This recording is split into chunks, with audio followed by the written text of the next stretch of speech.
Like, I'm not superhuman. I'm just like everyone else. I breathe the same air that you guys do. I'm just willing to suffer. Current ICN Australian National Classic Physique champion. There are things I'm prepared to sacrifice, and there's others that I'm not. Ladies and gentlemen, please welcome Ben Wortley. Bodybuilding has, on a number of occasions, really helped to realign me with my purpose. Like, who is Ben Wortley? Who is the man I want to become? What sort of, I guess, legacy do I want to leave behind? How can we help the normal modern man get back on track? That's a really good question. Benny, welcome to the show. Sammy, it's a pleasure. Thank you. Tell us where you've just been. Just got back from Canberra Monday. I was over there for the ICN World Natural Games. So it was the first time they've put on an event like this. They held at the AIS. And essentially what they tried to do was create this event that was not just natural bodybuilding. They had CrossFit there. They had strongman there. They had a wrestling event there, arm wrestling, and a mini fitness expo as well. So it was a real coming together of, you know, different athletes and sports and their criterias. And it was a huge event, man. It was honestly a lot of fun. And it was a pleasure to be a part of for the very first one. I believe they're going to try and do it every second year there. So Awesome. It was a great weekend. As a hybrid athlete, were you in classic physique and then you're also in arm wrestling? Mate, I am rubbish at arm wrestling. My So they're all for shoulders, show, are they? my shoulders are made of glass, and I'll refuse to arm wrestle. I actually had a client this year who was meant to compete, a young lad. He was 21, and he rang me on a Sunday morning. He goes, "I need to talk to you." I said, "What's up, man?" He goes, "Dude, I had an arm wrestle last night at 21st, and I've snapped my humerus in 3 places." And I was like, "Dude, what?" And he had like disintegrated his arm. And so now he's had a plate in there. He's probably going to listen to this as well. There's like 8 screws in there, and his rehab was long. So I will never go to an arm wrestle. I will be humble in my defeat and say no to an arm wrestle. Keep watching. Keep watching If you're this listening space. now, jump onto YouTube and watch. At the end, we're going to arm wrestle. Once we finish these energy drinks, it'll be on. Mate, it's a massive achievement, what you've just been recognised for, which you've just earned. What is it like being the Natty King? Thank you for the title, firstly. To me, mate, like, honestly, it's one of those things. I've done this for that long now. It is not about titles. It's not about accolades. And I know this sounds really cliche, but it's the person you become by putting yourself through these things, by testing your resilience, your willpower, your discipline. And at the end of the day, when it comes to a competition, you could have an amazing physique and not get the placing you're after, right? Or you could have a physique that you know on the day you could have presented better and you could have won. And 10 times out of 10, I would always rather the situation where I know that I've presented the best I can and I've done the best, and the cards fall how they're going to fall. At the end of the day, you are in a subjective sport.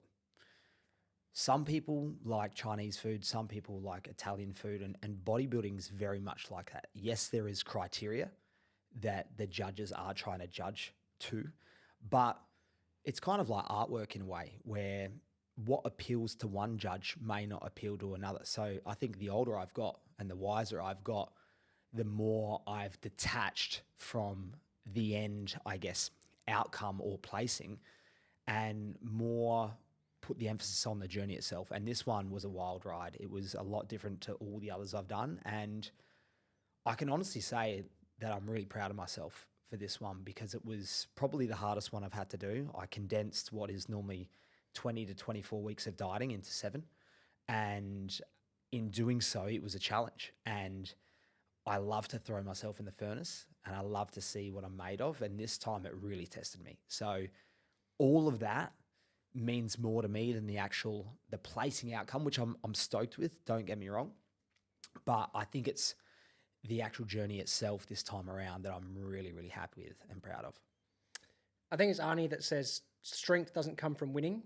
It's your struggles that develop your strengths. When you go through the hardships, you decide not to surrender, or when you go through the hardships and you decide not to surrender through this comp prep, through this whole condensed phase, that is what the true strength is. But I want to know more about the sacrifices that you have to make to go through there. Mm-hmm. Operationalize it. What does it actually look like on a daily basis? Because we all know that you drop calories. And for most of the guys listening, we're not bodybuilders, but we have a general understanding of like, you know, you must be in a deficit in order to shred down. But what are the true sacrifices? Mm-hmm. I'll break it down into, I guess, what's involved in a day. And then I guess the sacrifices, be it social, family, etc. So what my day would typically look like towards the end of it was a wake up anywhere from 4 a.m. to 5. That is just body clock. That is with no alarm, because towards the end of a prep, your cortisol levels get elevated, which is a stress hormone. And basically you are, I don't like to use the word starving the body, but you are trying to take it to a position that it's not really meant to be in. It's not favorable, right, to be ultra lean.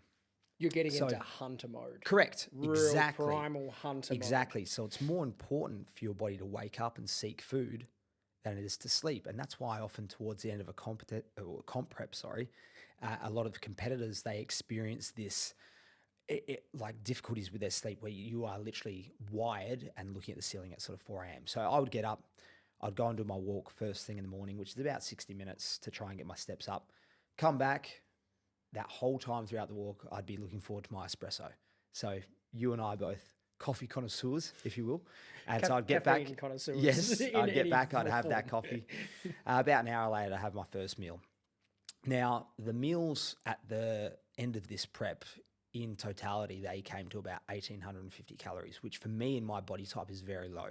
Typically, I'd like to be about that, even to lose body fat, probably 2,200. So because what's a normal person's calorie intake? Oh, depends how tall they are, how much they weigh, male, female. What's your standard maintenance intake? Probably 3,500 to 4,000. Cool. So we're down like half. Yeah. Less than half.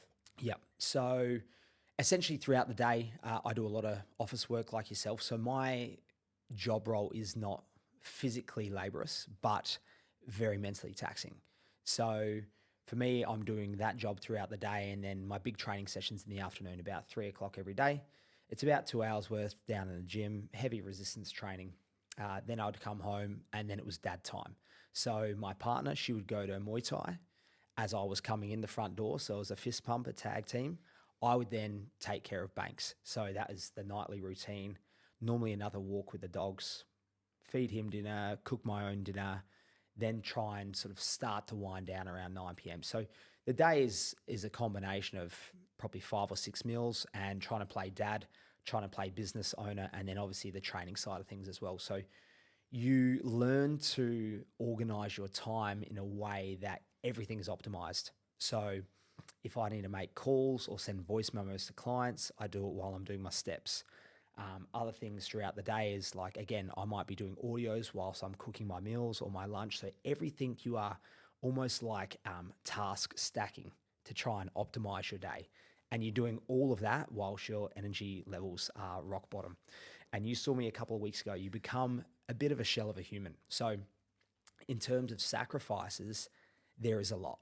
And this is the thing that, being the first time that I've prepped being a dad, it's been a lot more challenging, because there are things I'm prepared to sacrifice and there's others that I'm not. And I'm not prepared to sacrifice being a good dad and not having any family time and not still trying to be that family man that my family needs. And this is where it was a lot easier when I was single and many moons ago, where I didn't have as many commitments, because you can sacrifice just about everything. You can be selfish. You can be as selfish as you like. So it was a lot easier. But now you've got a lot more responsibility, right? You are the man of the house. You have to take care of this family. And mate, they don't care that you're getting ready for a comp. And when I say they don't care, obviously there's care involved and they want to see you do well. But it's also, it's not their fault that you are low energy. It's not their fault that you're choosing to do this. In fact, it's no one's fault around you that you are choosing to put yourself through this suffering. And it's very important for people to remind themselves of this, because often people that do compete get into a bit of a poor me mindset. And I see this expressed a lot on people on, they do it on social media, where there's a bit of they're trying to get a bit of, I guess, sympathy from others. But mate, at the end of the day, we choose to do this to ourselves. It is self-suffering. So as much as you might feel like, oh, this is so hard, you can't show that because you've chosen to do this yourself. So I think in terms of sacrifices, yes, it becomes hard from a social standpoint when energy levels get low, and obviously if friends want to eat out and that sort of thing, it becomes challenging. But those who are closest to you and those that you are surrounded by, if they know who you truly are, they understand and they can accept it, and they won't hold that against you because they value you and your goals. And it's not a forever thing. It's it's a brief stint really in the scheme of things. And as long as you are aware of that and you know that there is an end date, you can then start to reintroduce those social circles and the enjoyments of life that you had to give up on momentarily.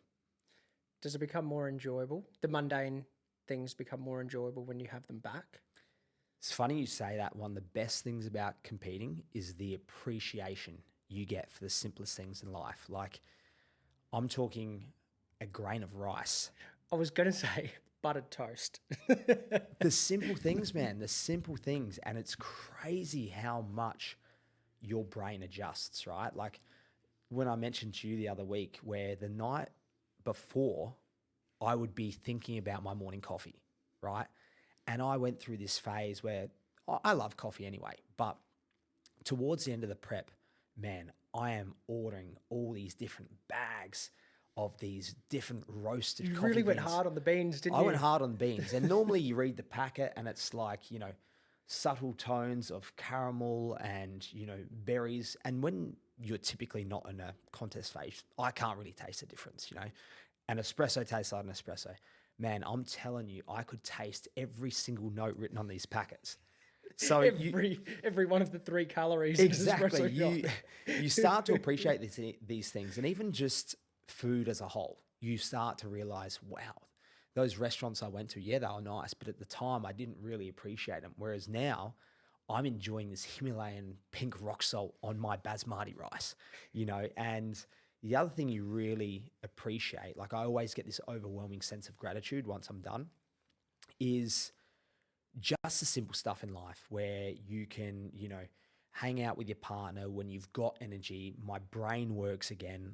Like you forget how bad you actually are functioning until you feel good again.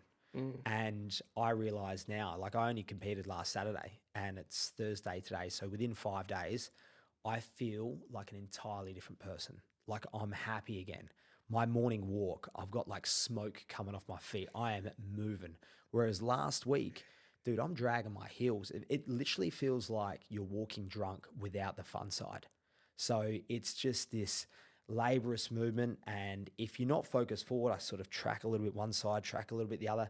I had to stop walking my dogs because even the pulling on the leads, like the slight pulling, was too much for me. I couldn't handle it. Whereas now I'm pulling, like, I'm not pulling, but the dogs are pulling. I'm almost like, yeah, pull a bit more. I'm happy. It's all good. Yep, swap arms, get a little pump on each. Yeah, exactly, man. It changes your entire perspective. And this is why I love to do it, because it's a reminder and it really does make you appreciate these things in life, and you always come out the other side of it a better person. You learn something each and every time. And I think as people, one of the best things we can do is self-development and self-improvement and strive to level up. And to level up, typically we have to go through hard things. We got to step out the comfort zone. So that's another reason why I still do it to this day, 17 years later. That level up component is an interesting one. And I want to talk about cheating. I think that PEDs are to bodybuilding what tax evasion is to business. We all want to cheat, but our better conscience steers us in the right direction. Where do you sit on tax evasion? I mean, where do you sit on PEDs? I've got a lot of friends and people I know that use PEDs. So I want to preface this by saying I've got no issues with them. For my personal choice, not for me. I think a lot of this changes when you become a dad as well. But my biggest goal in life is longevity and to be the best dad I can be for as long as I can be. And I'm an all or nothing guy. So if I chose to go down that path, I would be all in. I would want to make the Olympia stage. And again, when we talk about the sacrifice, that would require a lot of sacrifice. And now we're not just talking social events. Now we're talking potential years off your life, potential sacrifices to your family. You might show up as a different person. Now you're manipulating your hormones and who you are could change.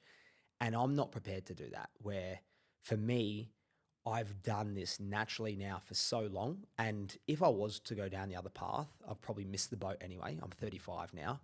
If I wanted to get into the Olympia, I really probably should have considered that maybe 5 years ago. And don't get me wrong, there's a part of me that wonders what if, but that what if isn't as strong as the part of me that wants to be the dad. And I love competing and it is my life. Well, when I say it's my life, health and fitness is my life. But I'm not prepared to sacrifice that and the impact that it could have on me as a family man in order to achieve a goal that is a bit of a question mark. Or what if, what would I look like?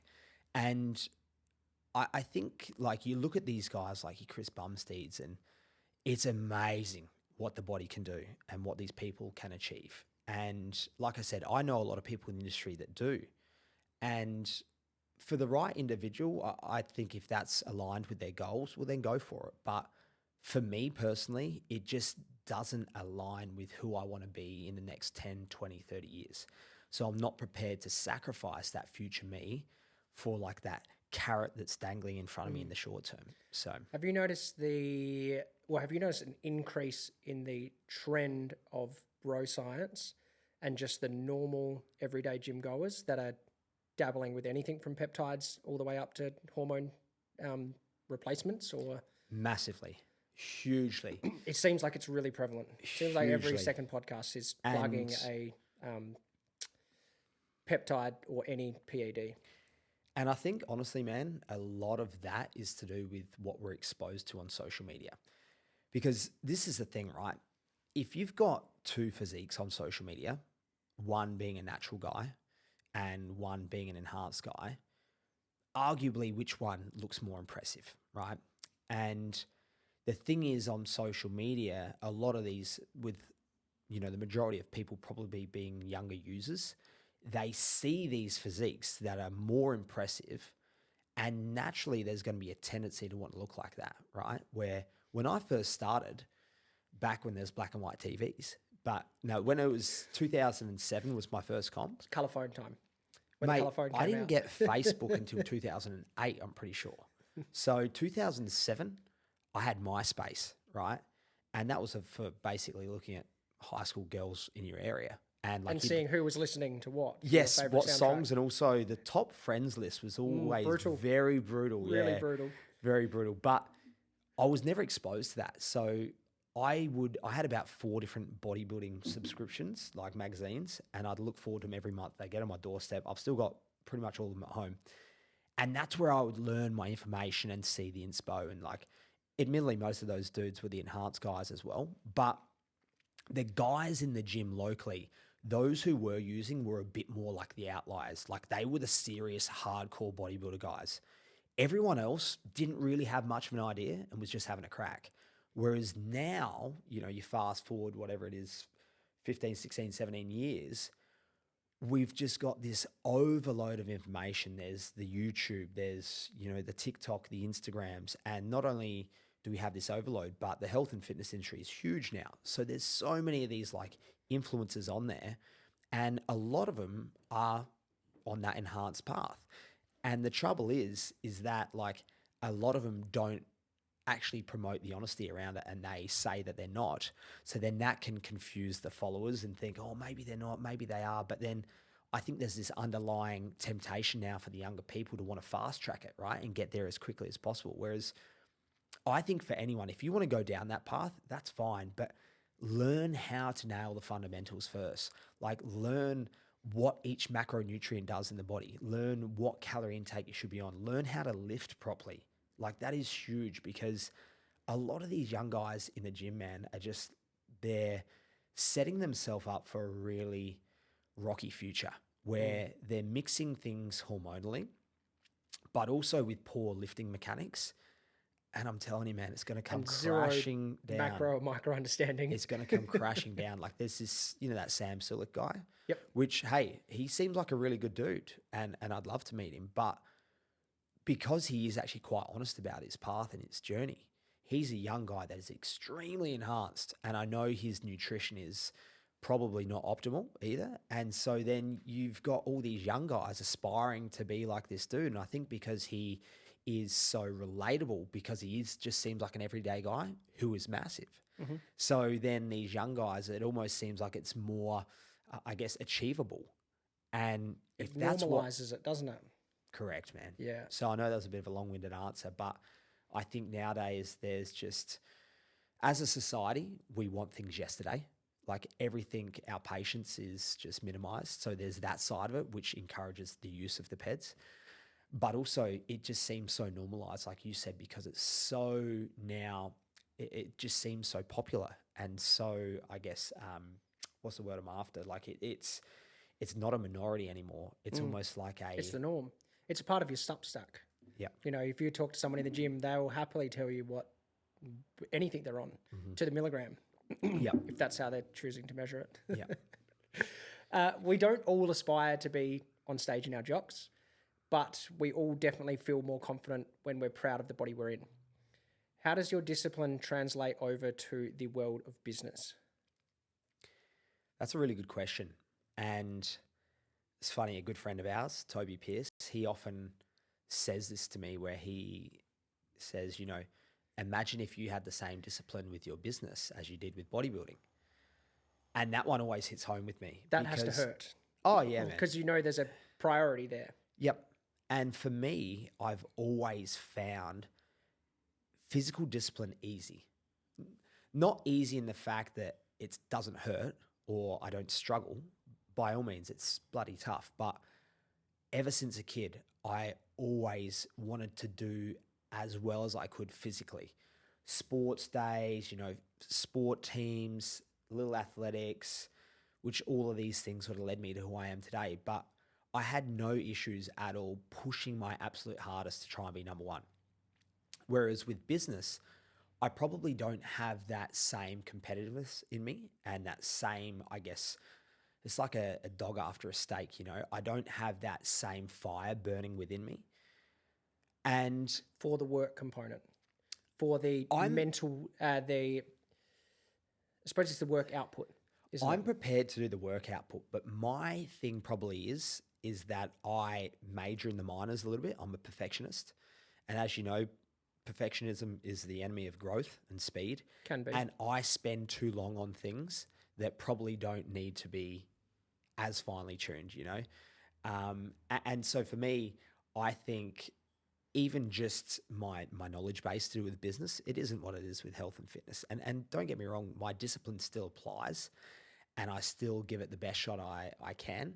But I'm not a world champion in business by any means, So I think there's a lot of crossover, and there's a lot that bodybuilding has taught me that certainly enhances my work ethic and where my business is at. And that comes down to things like, focus, resisting temptation, delaying gratification, playing the long game. All of these things, like think about the compounding returns rather than the immediate returns. Even to your time management, like you were doing through comp prep. It's double calendar booking yourself. How much can I get done? And I really feel like I'm on the cusp of a bit of a breakthrough with my business. And it's funny, during a comp prep, as low as you are with your calories, I find, with exception of the last few weeks, my brain output is actually enhanced and I get super creative. It's almost like I get a lot of clarity in my life because all your ducks are in a row, and then that then has this carryover effect to other areas of your life as well. So it's like on the days where, yep, tick the box, steps, tick the box, I've had all my water, tick the box, my You're sleep. just running win after Everything, win after win. correct, man. And that is you're so huge. clear on your purpose that's coming up because there's an end date defined in it that it's like go, go, go, go, go. Nailed it, man. And you exactly nailed it. And when I'm like that, in that zone, I find my ideas for my business improve. I find my execution for my business strategies improves. Everything in my life pretty much improves, with exception of that last month. That's where it always gets a bit deathly. Gets a bit shaky down there in the low-cal zone. And so bodybuilding definitely does help with the business side of things, and it's an area that I just want to continue to grow as well. Okay. With the trophy now on the mantelpiece next to the, 100 others, will you be returning to the jiu-jitsu mats? I thought this question may come up, and I'm going to answer it in a long-winded way, but mate, the thing I love about the jiu-jitsu journey, not only the people, the environment, the atmosphere, the camaraderie, but it actually allowed me to regain my love for bodybuilding because I was a bit burnt out. I'd done that many shows. I'm in amongst that scene every single day, full time, coaching people, etc. And without knowing, I was on the cusp of burnout. And then that's when Toby suggested that I try jiu-jitsu. And I've been a huge UFC fan for a number of years. I watch it religiously. And I thought, you know what, it's probably the best one to try because it's low head trauma and it would suit me and my lifestyle best. So anyway, you start out as you do the bottom feeder, which we still are. And athletic bottom feeder. Which I think can make it even worse because you look the part, but you're a target. So what I loved about jiu-jitsu, and shout out to the Mat Lab, Nikki and Jackie, they're absolutely amazing people, but it really did allow me to, there's something like really addictive about learning something new and challenging yourself, where some nights you drive home and you're hitting your head on the steering wheel just going, I can't get this. Like, why am I not improving?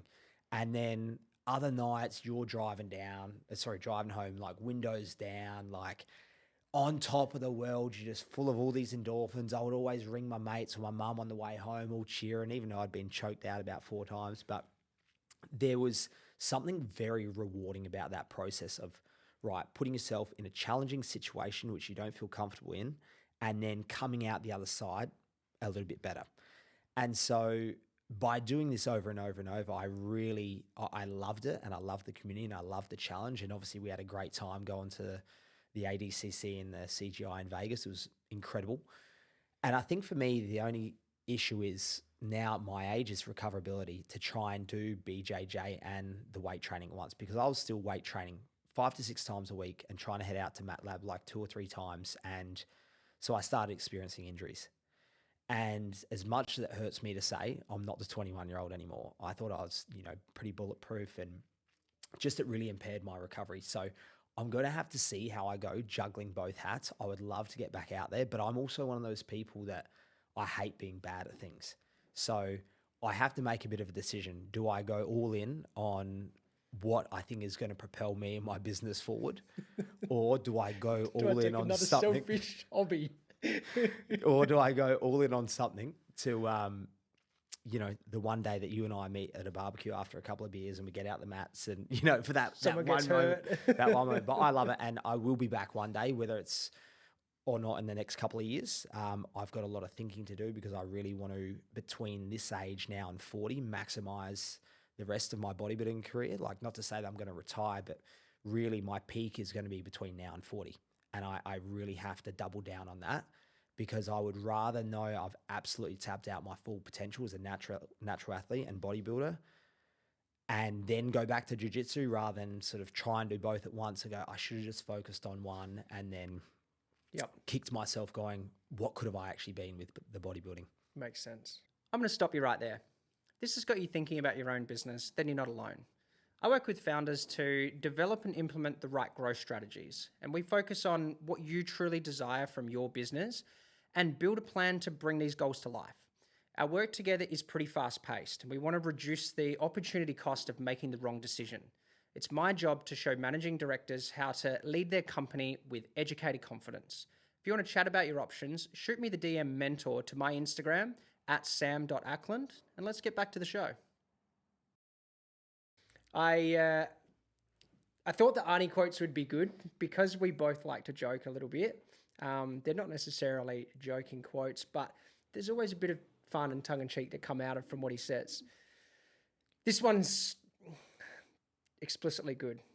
It's simple, but I really enjoy it. Arnie says, "It is simple. If it jiggles, it's fat."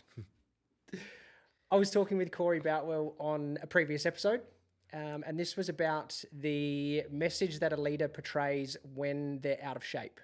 That physical persona that someone brings in, particularly high up. We see them prevalent even, to today and yesterday with the Trump election. He doesn't look like a strong masculine role model. How can we help the normal modern man get back on track? As much as it is a science, there's a lot of simple things that you can employ that make a profound difference. Let's make it as simple as possible and let's operationalize it. I think first and foremost, one of the biggest things that people neglect is their sleep. Because that is your catalyst for just about everything else. That's your concrete slab of the house, right? If you don't have a well-rested body, you got to think about what happens, right? Energy levels are down. When energy levels are down, you're less motivated. Less motivation means less action. You typically don't shop as the best version of yourself. Your willpower takes a dive. Willpower takes a dive. You tend to act more emotionally than logically. You react rather than respond. So I would say to anyone that's listening to this that is looking to make a change, one of the first things you should do, and it's free, is just get your sleep dialed in. Get your sleep dialed in, because when you have more energy, guess what? You're going to want to train more, right? So I think as an everyday male bloke, what we should be doing is, right, think about our sleep, prioritize that. Hydration, again, it should be close to being free if you've got something like a Pure-Tap, but staying well hydrated. Doing something hard daily. It doesn't have to be hours worth, but Is something... this physical exertion? I think there's a side to it, both mental and physical, where... But we would be more looking at resistance training as opposed to a difficult game of chess. Yeah, correct. For an aesthetic goal, for sure. We're talking physical. And that's what we want to get. I guess it was quite loaded in that we want to have some quick takeaways for guys that can get their confidence back through their physical appearance. If you had two guys, one was 20 kilos overweight and one had a six-pack, you could almost guarantee the guy with a six-pack is going to display and feel better about himself and show more confidence. So in terms of improving the aesthetics, get the sleep dialed in, be well hydrated, do some physical activity. And like I said, it doesn't have to be hours worth, but if you are time poor, that might be a run in the morning, listening to some good music of yours, which is going to set you up for the day. It might be a matter of, right, on my lunch break, I've got the option I can either sit down for my 30-minute break and eat, or I can go for a power walk for 30 minutes and then I can eat at my desk while I'm working. Choose option B. Weight training is, in my opinion, essential, because not only is it great to stimulate lean muscle tissue, it helps with your metabolism, it helps with developing strong bones, and obviously all of that helps to contribute to the aesthetic side of things as well. So I think you'll notice I haven't touched on nutrition yet, but those are some of the main things, right? Because what ends up happening is when you are getting better sleep, when you are hydrating well, when you're hydrated well, you tend to be less hungry and less snacky, so you eat less shit. When you weight train, what typically happens afterwards is you want to fuel your body correctly. I don't know anyone that does a weight training session and is thinking, oh, I feel like a Big Mac now. Naturally, you almost gravitate towards making a better dinner choice. So that's where I think prioritizing the weight training can have... Inverse is true too, isn't it? Yes, correct. You skip the weight training, Yep. you've already skipped one thing from the ideal new routine. Yep. It's easier to then slip into the shit habit for the rest of the day. And I think one of the best things you can do to break out of a bad rut that you're in is just to start doing it. You know, Nike had it right, just do it. Where if you can just start, because once you get going, it's a lot easier. Momentum will take place. Things will start to compound. But yeah, sleep, hydrate, get some sort of physical activity done. And yes, of course, nutrition is extremely important. But I do believe that if you do the physical side, there'll be a natural carryover to start making better food choices. Cool. Okay. And in terms of the food choices, if you're looking to improve, again, your aesthetics, try and opt for meals that are higher in protein, or at least get in 3 to 4 serves of protein per day. Can be things from protein shakes if you're time poor, tuna cans, low fat Greek yogurts, chickens, turkeys, beefs, eggs, the list goes on, seafood, and try and get in a good 2 to 3 serves of colorful fruit or veg. And then the carbohydrates and the fats, use those sparingly. But if you can nail those, the first sort of 3 priorities, you're going to be heading in the right direction. Nice. That's pretty straightforward. Very hard to do. Yes. To shake old habits, Yes. that is. Yes. Simple Is it does true, not mean easy. just to circle back on the nutrition component, is it true that macros determine how you look, micros determine how you feel? That's good. I haven't heard of that one before. Straight out of Instagram, That's not mine. Honestly, great quote. Just put S. Ackland behind it. That's really good. I think we've passed the day and age where if it fit your macros came in, going back sort of 10 years or so ago now, there was this tendency for people to think, oh, so I can eat anything, and as long as I hit my macro targets, I'm going to get the physical result. I genuinely still live by that as well. And that's why I look the way I do. And I understand It's probably that. better to live like that than to not consider macros or calories at all. Now, I've always been more holistic in the approach because I've had quite a sensitive stomach over the years. I've had to be.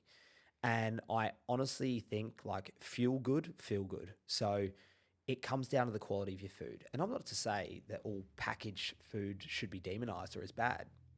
No, there can be some super convenient things, but we want to think right, how close is this thing that I'm eating to its natural state? What did it have a heartbeat before? Was it growing from the ground? What sort of got it to this point on my plate right now? Is there anything in nature that is this color?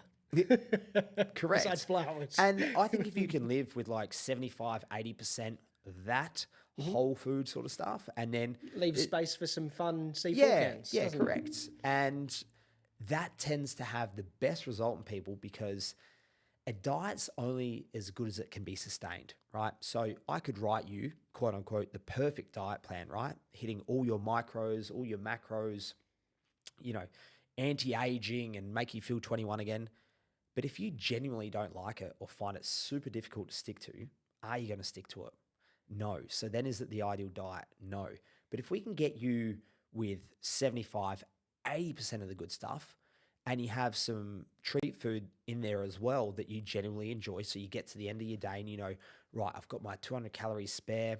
I might have a couple of Tim Tams with my hot chocolate at night or whatever it might be. And the kids always want to have dessert. Yep. So there you can slide in the normal family meal, Yep. but you can still fit it into the And you've schedule. nailed things, right? Because you've hit your numbers. So physically you're going to get the result, but also mentally you can stick to it. And when you get those two working synergistically, that's the winning combo, in my opinion. Nice. The resistance you fight in the gym and the resistance you fight in life can only build character. How has this pursuit of greatness shaped you? I think 100% wholeheartedly it's made me who I am today.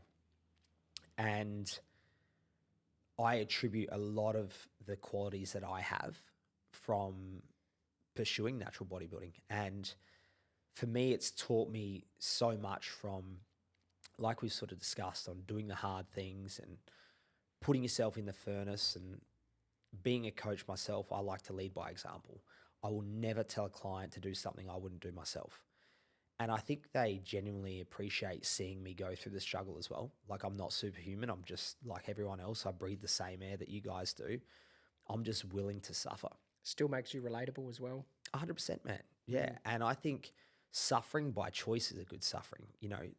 We hear that word suffering in life and we negatively think about it, which of course there's illness and amongst other things, which are a form of suffering we never want to experience. But when it's a self-suffering, be it running a marathon, be it working till 10 p.m. because you're trying to get your business idea off the ground, or a weight training session, whatever it is, as long as you've chosen that and you are genuinely passionate about it, I think that sort of suffering is the catalyst for growth, right? So for me, the willpower it's taught me, the discipline, the fact that you have to delay gratification. It is like the ultimate form of delayed gratification because you are working years, months, weeks, days on end for 10 to 15 minutes on stage. Like literally that's it. And that's a long time on stage. Sometimes you're on and off in 5 minutes. And I sort of had this thought after the weekend where I was doing a bit of reflection. I thought, right, like all those mornings of dragging my feet across the pavement, all those meals, the kilos of chicken, fish, etc. I'd eaten, everything I'd sacrificed for that 15 minutes of fame. And the funny thing is, like, ultimately no one cares as much as you do, right? And once it's all said and done, people don't really care. So it's got to be important to you, right? And you can't do it for the accolades because, mate, they come and go very, very quickly, right? So I think a lot of, what it's taught me has really created and shaped who I am today. So now that when I'm faced with something difficult, be it in business, be it when I've come home from the gym and I'm on 1,800 calories and I'm serving Banks dinner and he throws his ravioli on the floor and I'm tempted to almost just get down there and sniff it. He opts for frozen chicken nuggets. Again, you kind of got to do it to get his calories patience, in. It teaches me patience. It smells so good. Yeah.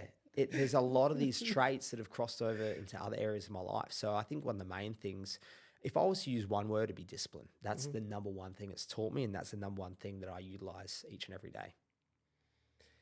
It takes discipline, absolutely. But you also need to know exactly where you're going. Do you have a clearly defined purpose? And since winning, has that now changed? Really good question. And half the reason why I ended up competing this year, because as you know, it was unplanned with our wedding and that was the main priority for the year. And the way we were eating in Vegas, I would assume that you weren't comp prepping. Mind you, I was doing pretty well. Until the last night we had those burgers. But with the way things were heading this year, it was not on my plans, right? So bodybuilding has, on a number of occasions, really helped to realign me with my purpose. And when I sort of had this crazy idea of could I get ready in time, instantly, man, once I made the mental decision, I purchased the trunks from America and that was my decision made. And I was like, I got to do it now. I instantly had so much more purpose and direction towards a goal, right? It was like I had a GPS running before and I had a postcode that I was heading towards, right? I knew what direction I wanted to head to. But now, man, I had the street address, everything locked in. I knew exactly where I was going. And it really helped to realign me with, like, who is Ben Wortley? Who is the man I want to become? What sort of, I guess, legacy do I want to leave behind? What do I want to show and represent to my clients? Like, what sort of role model do I want to be for my family, friends, and most importantly, my son? And all of these boxes started to come together throughout this contest prep, and it really did realign me. And I've never been clearer now on exactly where I'm going in life, in business, as a family man, on my personal competition endeavors as well. Like, everything has now fallen together in place. And I can honestly say this has been the best year of my life. And that by doing this comp, and I was so close to not doing it, so close. And I listened to one of Toby's podcasts. Everyone's going to think I'm a Toby fanboy. I am. But he had it's just because the man, he just absolutely oozes knowledge, and when he speaks, take notes because you're going to learn something. And he did this podcast and he was talking a lot about courage and fear, right? And doing the things that we are fearful of, like e.g. going to BJJ classes, which, man, it is. I used to get anxiety driving out there because I don't like to be bad at things. And you're going to be put in uncomfortable positions where you're not number one, right? And that you are going to struggle. But guess what's on the other side of that door? It's growth, It's expansion of who you are as a person. And I thought when I was deciding if I was going to compete, I was like, why not? What are you afraid of? Like, why are you scared about this? And I think because I have a lot of pressure on me, people expect me to do really well because of my past history. And pressure is a privilege, but also that was the decision that once I'd finally made, everything started coming together, man. And sometimes you just got to pull the trigger in life and you got to decide, because indecision in itself is a decision, and you can end up being a hamster in a wheel going nowhere. And once I pulled the trigger and I bought those trunks and I was like, right, I'm in, everything came together, man. Like I started to think more about my purpose, my vision, who I am, who I want to become. And now since completing the comp, I've been like flat out this week on Notion, that app you got me on. The amount of lists I have on there is unreal. It's like my MacBook, I've got about 40 tabs open, but it's better those tabs open than my brain, right? So I am crystal clear now on where I'm going, and I thank bodybuilding for that and getting back up on stage again. So it sounds like you're not done competing. Definitely not. Excellent. Definitely that not. should put a little earthquake through any of your competition that are currently continuing to train. I wholeheartedly say this, and I mean they so are in trouble. In like the way I am feeling right now, I am that confident that I'm nowhere near my best. I know I've got this image in my head of this bodybuilder I want to become, and I just know I'm going to get there. I know I will. And that's why I've really got to pull the trigger these next 4 years, because as a natural athlete, you tend to, as a bodybuilder, sort of peak somewhere between 30 and 40.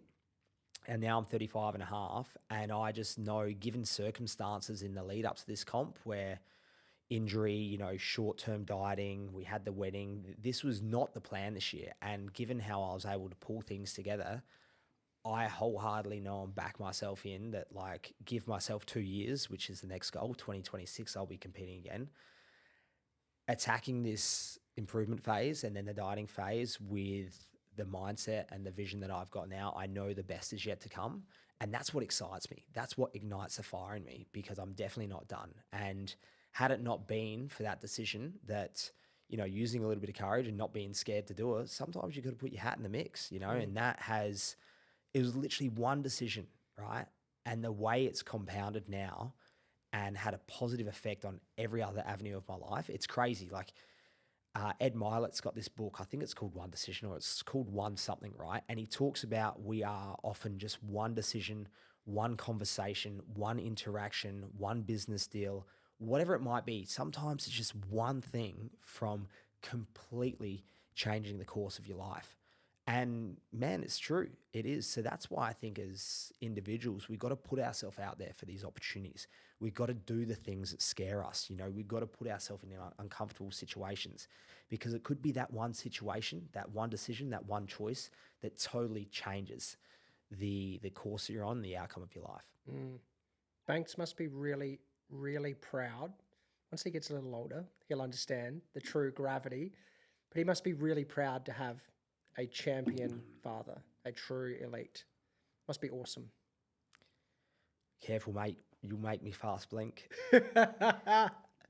How do you juggle running the business? How do we phrase running the business is one component, your competitive or your competition, and then also being a father. How do you juggle the three components? Because we went through a little bit about your schedule. How do we bring it all together? I think when done correctly, that they should actually have a positive impact on one another. And time management's a huge thing. I think if you can get that right, which many of my friends would probably disagree that I've got down pat, as I'm often late for events. You're the late guy, eh? I am actually a lot better.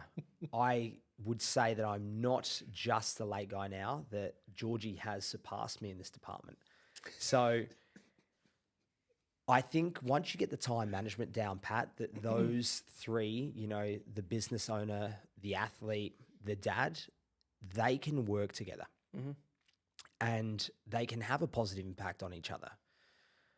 And like we sort of discussed before, the momentum that you can generate from one can then lead into the other and the other. And like I was saying, once you start to get those boxes ticked, the compounding effect it has, like everything got better for me. So with the right time management and of course, adequate calories, I think all three can improve at once if you do them correctly with the right time management. So you just have to be, as you know, as a dad, more organized with your time. It's something that some of my mates still don't have kids. So like impromptu catch-ups for, the gym or dinners and that sort of thing are quite challenging for guys like us. And I know you're super organized with your time, which I'm quite envious of. Like you are very, very organized, and I endeavor to be that way myself. And once you can start to control the day doesn't control you, right? And I think a lot of that comes from just being pre-planned and managing your time. And once you can start to nail that, man, there's no reason why being successful in your business shouldn't mean you can't be a successful athlete, which shouldn't mean you can't be a successful dad. Obviously, like there's certain things that do require sacrifices, like we said, and there's going to be times in your life where you have to pull the lever of going all in on business, which then the lever of being an athlete might have to take a little bit of a back step. And if you try to crank all three of those levers at once, it would be quite challenging, right? Good luck. Burn out and you end up becoming a jack of all trades and master of none. But if you manage things correctly, there's going to be, seasons in which one will take priority, but ultimately all three should move together at once across that map. Nice. I want some more Wortley wisdom because we're all on this parenting boat together. My son and I fight every single day about what socks we're going to wear. I solved this problem by letting him dress himself. I don't know whether the problem is truly solved or not, but what lessons can you share with us? Because the majority of guys that are listening are just young fathers, business owners, trying to make a name for ourselves. What are some little lessons we've got to take to the parenting side to make our life a little easier? Lessons that I've learned that I would pass on. One that I'm still learning and I'm trying to get better at each day is be present. Be present, because as business owners, as athletes, as when we wear these multiple hats of who we are, right? At the end of the day, when we're there with our kids, they don't care if we're a bodybuilder. They don't care if we've got targets to meet in business. They just want our love, man. Mm-hmm. They just want us to be there, push the car with them, push them on the bike, to change the socks, whatever it may be. And I think when we get to this stage in our life, it's very easy to think that our kids should know what's going on. But mate, when we were that age, we had no idea. There's very little future planning when you're young, right? And that's the beauty of being a kid. You're so present. It's all about the here and now, right? And we can take a lot from that. And I think for me, it's a reminder each and every day that when he wants me there with him, like I need to be there with him. And I think my biggest piece of advice for any parent out there is when that kid wants your love and attention, that's all they want. That's all you got to give them. And again, what we're truly poking at is put your phone down. Put the phone down. Don't be here with them sitting on the couch, but your mind be elsewhere.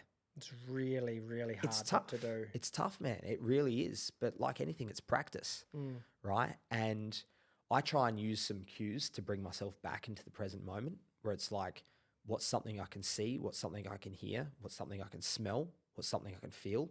So you're sort of bringing your senses into the moment. So like now it's this a cool chair framework. It is, yeah. I read it years ago, man. Go again. So you're basically using your senses, right? Yep. So what's something I can see right now that we're grateful for, or just see anything? You're just basically trying to become in that environment that you're in. What's something that you can feel? So this chair is nice, it's velvety. What's something that you can hear? I can hear you speaking. I can hear the cars outside. Something you can smell, the cologne perhaps that you might be wearing. And it has a way of gravitating and you pulling you back into the moment. Into the now. Try it. Honestly, it's really good. And the more I remind myself of that, the more effective it is. Excellent. So that would be one major lesson. I think it's probably the biggest one. And the other one is patience. And the thing is, to get better patience, we need to be tested, right? Mm-hmm. That's how it works. So it's kind of like the calluses on your hands. They only form by rough bars and heavy weights, for example. And for us, kids will test your patience like nothing else. And that can be challenging. But when you understand and accept that by that being challenged on the other side of it, you should, in theory, develop better patience. Accept Of course, the challenge. with a few deep breaths, it makes it easier to lean into that and to embrace the discomfort because, oh man, he tests my patience, but I'm also grateful for that because maybe that's a sign that I need better patience too. Yeah, that's very interesting. I've been looking at from the patience component more on a rate of learning. I just noticed this last night. I was watching my son jump on the trampoline and he was trying to kick a ball. He's 3, almost 4, and he doesn't have the full coordination to be able to drop a ball and kick it at the same time. And I've just been noticing over the past few days of like his ability to see where the ball is and kick it is getting better and better. And I think I hold him to a really high standard because I just assume that he's got the capability to grab a ball, drop it, and kick it all in one drop punt. With forgetting the fact that this is all foreign. It's all completely new. I definitely need to take a note out of the patience book at times.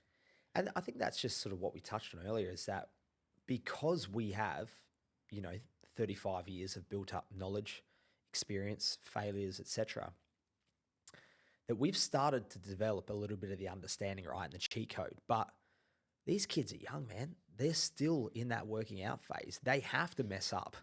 They got to make mistakes. They got to kick the ball over the fence.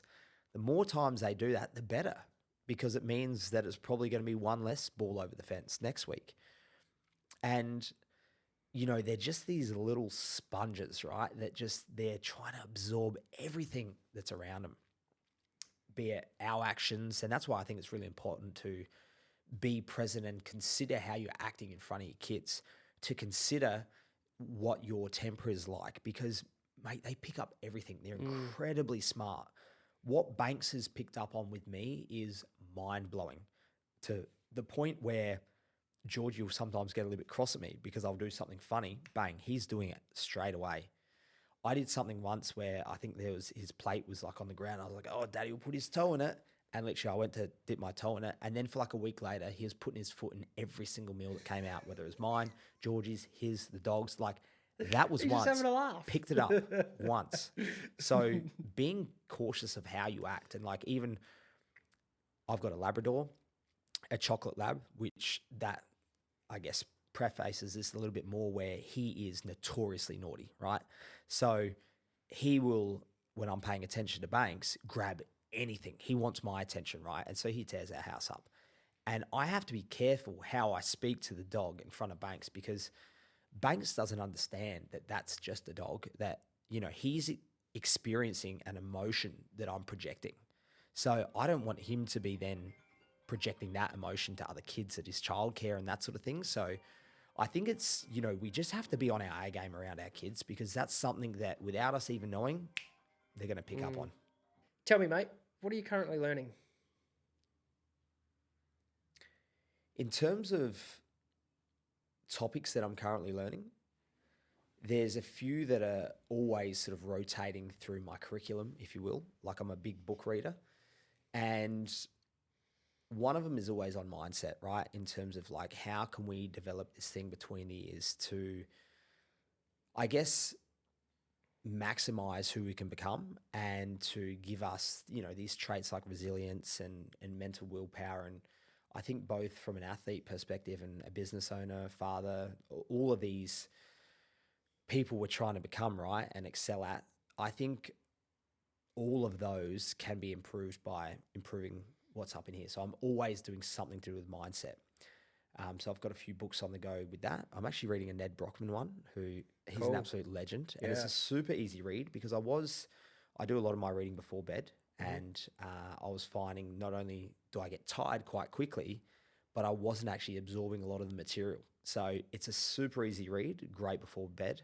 Similar to the David Goggins books as well. I'm a big nerd on universe stuff. So I'm currently reading Answers to the Big Questions.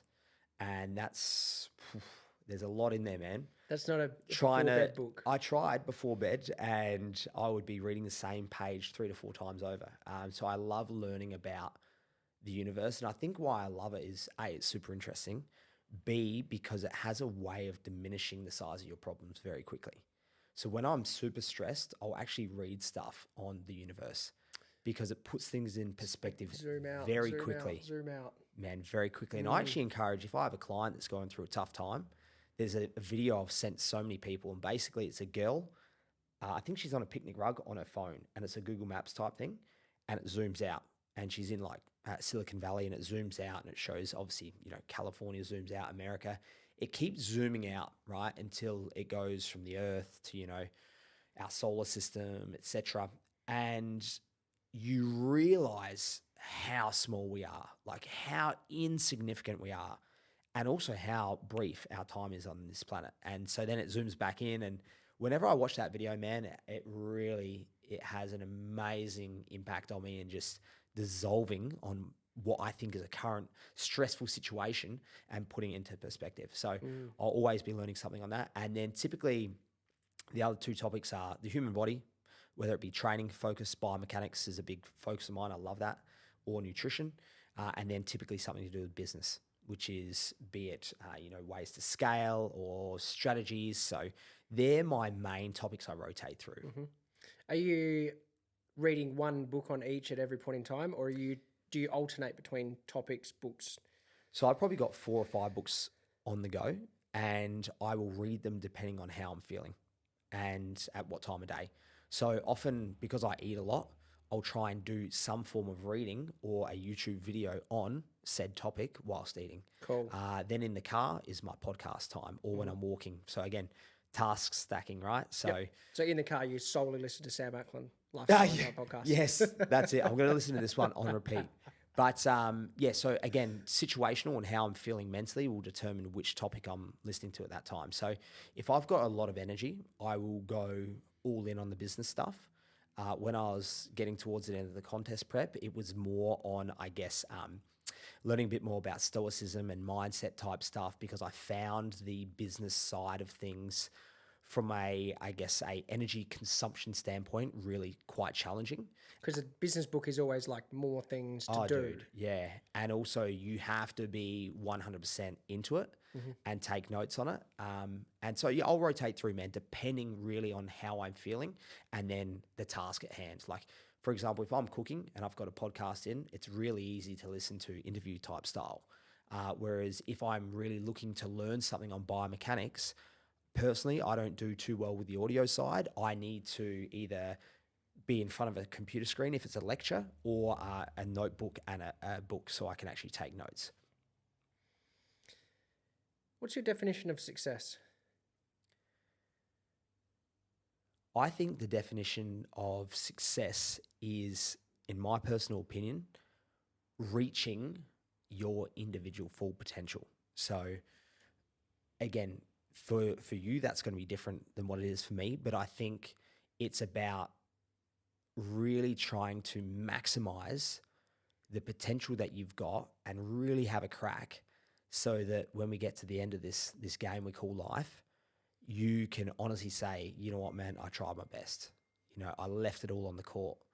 And I think if you can have that, that vision and that endeavor to try and max out your stores and try and reach your full potential, then really that's success, because it doesn't necessarily matter, in my opinion, whether that's, associated with a dollar figure, whether it's associated with how many titles you've won. As long as you have put the inputs in and put the work in, naturally the outcome should happen. But if you've done all that you can, then that's all you can ask of yourself. And I think that's the best way to look at it, because then at the end of each day, when you rest your head on that pillow, you can be content, man. Because if someone beats you in a competition, but you've given it your all, that's all you can do.